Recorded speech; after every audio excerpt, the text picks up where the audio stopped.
Souvenez-vous, il y a quelque temps, nous avions laissé nos abeilles à leur danse, au butinage des fleurs et à la récolte du pollen. Tout cela est très important, car une grande partie de la vie de la ruche dépend du pollen et du miel. Mais la société ne compte pas que des butineuses. Les abeilles qui vivent sur les cadres dans la ruche assurent chacune un métier, en fonction de leur âge. Certaines, on l'a déjà vu, s'occupent de fabriquer le miel à partir du nectar apporté par les butineuses. D'autres surveillent et contrôlent la température de la ruche en battant des ailes pour créer un courant d'air. C'est la même technique de ventilation, artisanale mais efficace, qui permet d'évaporer l'eau contenue dans le miel.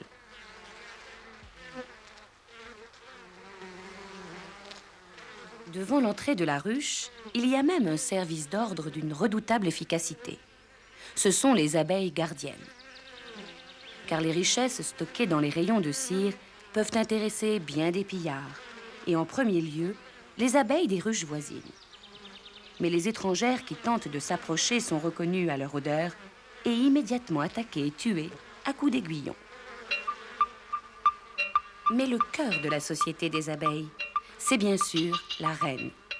Si nous ne l'avions pas marquée, il serait difficile de la reconnaître, si ce n'est à son abdomen plus long et plus gros que celui des ouvrières. La reine est constamment entourée d'une cour d'abeilles en contact avec elle par leurs antennes. Ces ouvrières transmettent en permanence aux milliers d'autres abeilles le fait que la reine est bien là. Et c'est ce message qui maintient la colonie si soudée et unie. Son rôle essentiel consiste à pondre sans cesse, un œuf dans chaque cellule, c'est-à-dire au bout du compte, des milliers, des dizaines de milliers d'œufs durant les 2 ou 3 années de sa vie. L'œuf est un minuscule bâtonnet blanc d'1,5 millimètre de long, à peine visible au fond de l'alvéole. Quelques jours plus tard, les œufs se transforment en larves. Abondamment approvisionnées en pollen et en miel par des abeilles nourrices, ces larves grandissent et se développent. Puis à un certain moment, les ouvrières les enferment dans leurs cellules en fabriquant un petit bouchon fait de cire mélangée à du pollen.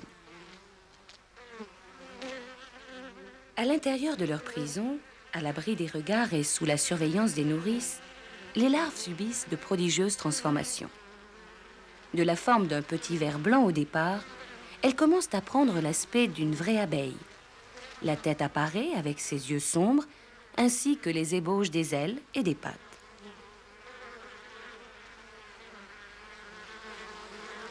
Mais il faudra attendre encore un peu pour que tout cela soit en état de marche, et ce n'est que 22 jours après la ponte de l'œuf qu'a lieu l'éclosion.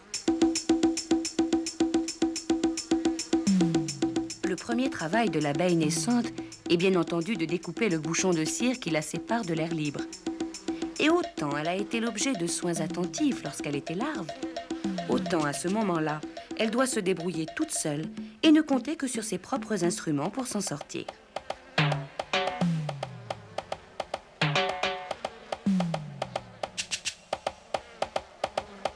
Enfin, après un bon quart d'heure d'effort et de contorsion, l'abeille naissante parvient à s'extraire de son trou et prend possession de son nouveau domaine.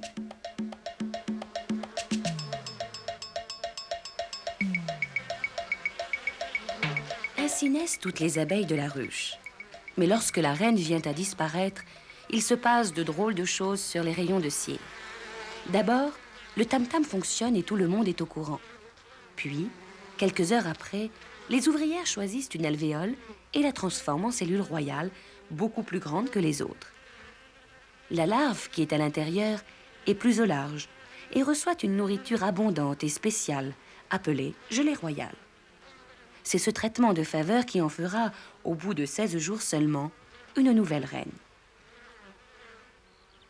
Voilà maintenant des semaines que les abeilles butinent, construisent, pondent, stockent, entretiennent et surtout font des provisions de miel pour l'hiver. C'est bien entendu le moment choisi par l'apiculteur pour venir faire sa récolte.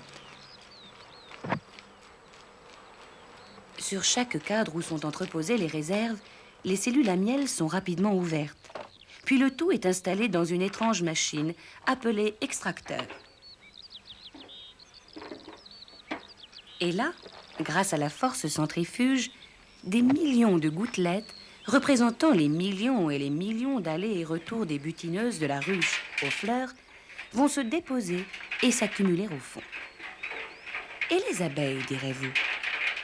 Eh bien, elles continueront sans relâche leur récolte sur d'autres fleurs pour refaire leur stock.